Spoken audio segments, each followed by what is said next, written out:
Hey, it's good to be back with you again. Been on vacation and haven't blogged for a little while, so just got a couple of thoughts I want to throw on the table here concerning music and the arts and how we express what God has given us for His glory in the earth. It seems to me like there's this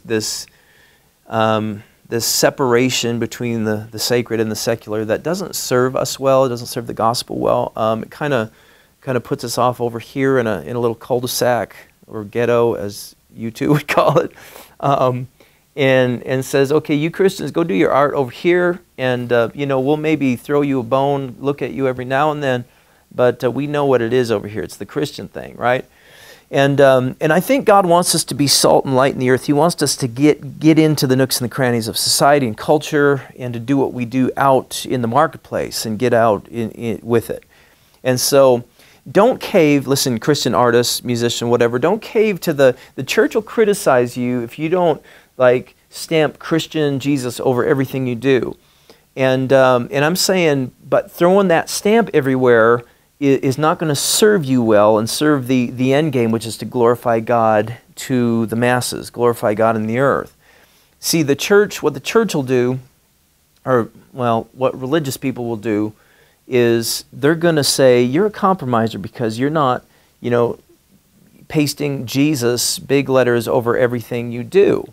And they're going to say, see, you must not love Jesus. You must be ashamed of the gospel. Listen, be absolutely convinced that you're not ashamed of the gospel, that you do love Jesus, and then do what you do for the glory of Jesus in the earth. And you don't have to paste Christianity over. You realize that separates you, that alienates a lot of people, right? And so be wise, be wise. Think like the Apostle Paul. I want to become all things to all men, to win as many as I can. I want to glorify God in the earth. One other thought on this.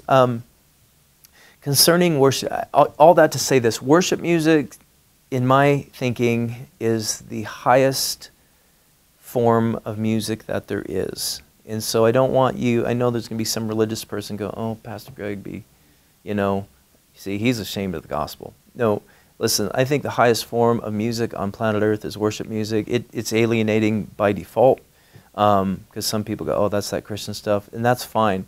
It's a unique, intimate gift God has given to His people to express themselves to Him.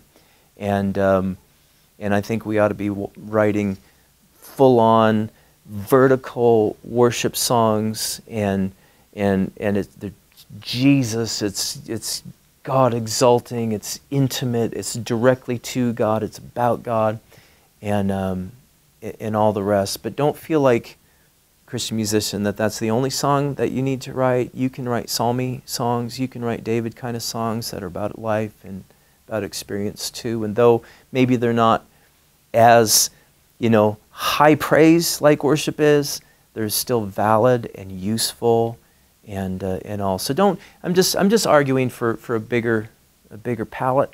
That's all.